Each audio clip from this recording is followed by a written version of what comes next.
Jaehaerys called the Great Council to prevent a war being fought over his succession. For he knew the cold truth.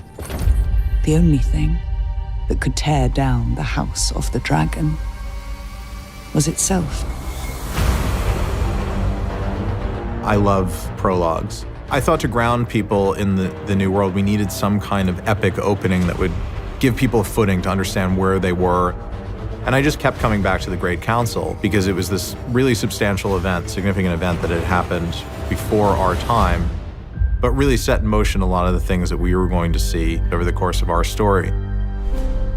When I first read that in the script, I thought to myself, we will have been off air for so long that it's actually an essential component of bringing people back into the world. And it felt like there was no one else that could tell that story. The Lords chose Viserys, my father. The thing that the Great Council should tell you is that this is a patriarchy and that the men of the realm want to keep the men in power. I don't think Viserys was a guy who sought the crown or wanted it, really. It kind of came to him.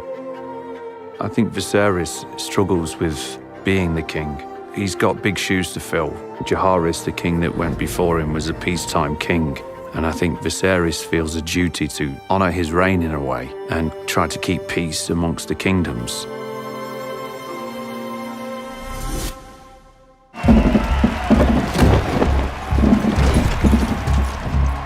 I knew that I needed to do a sequence in the first episode that gave a nod towards what was capable on this show. And a tournament was something that was exciting. And it felt really important to bring Game of Thrones action to the pilot. Sword! And the reason we chose a tournament is because a tournament is essentially playing at war. And you get to tell the story of unrealized aggression that's let out in this very visceral way. Queen Aemma has begun her labors!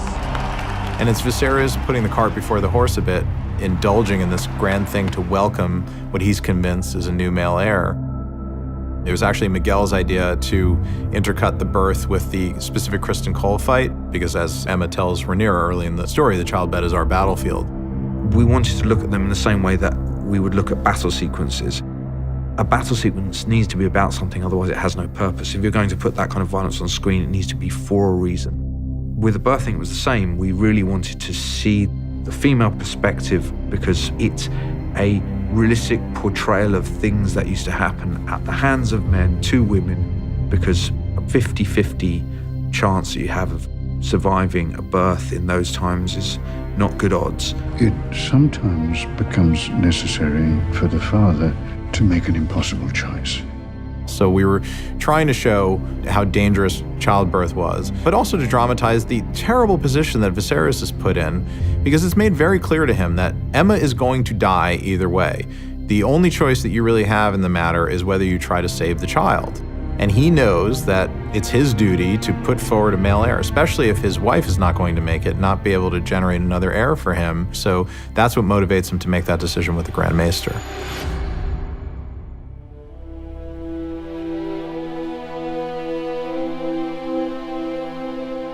Viserys is in pieces, he's unable to even communicate, he's just distraught. Rhaenyra is finding herself unable to be the child, to be the one that's being looked after. Suddenly she's having to play the adult role. Dracarys! She's basically cremating, because the Targaryens cremate their dead, so she's cremating her mother and her brother. It's quite traumatic, actually.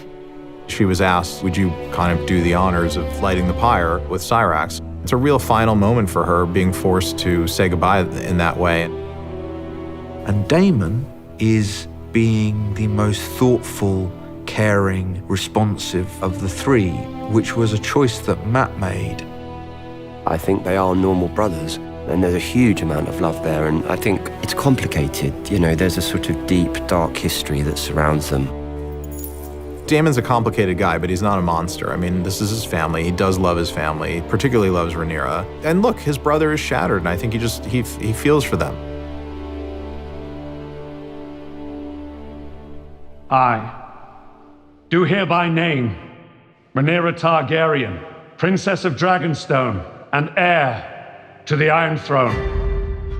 It's a really important scene for the pilot because obviously it's the thing upon which all the future drama in the show is going to turn on, the fact that Rhaenyra was named heir and supplanted Daemon. Viserys chooses Rhaenyra in part out of guilt for what he did to Aemma, and in part out of love because he wants her to be happy to fulfill her own potential. Rhaenyra sees it as the first time that she feels that she's good enough for her father. She's also the first woman ever to be named heir. Viserys was named heir over someone who should have deserved it, Princess Rhaenys. So she kind of feels like there's like a reprimand in that. There's something else that I need to tell you. Viserys is obsessed with the idea that they may be around the corner from the end of the world. And we felt like it was a really good way of adding this weight to the notion of Rhaenyra becoming queen.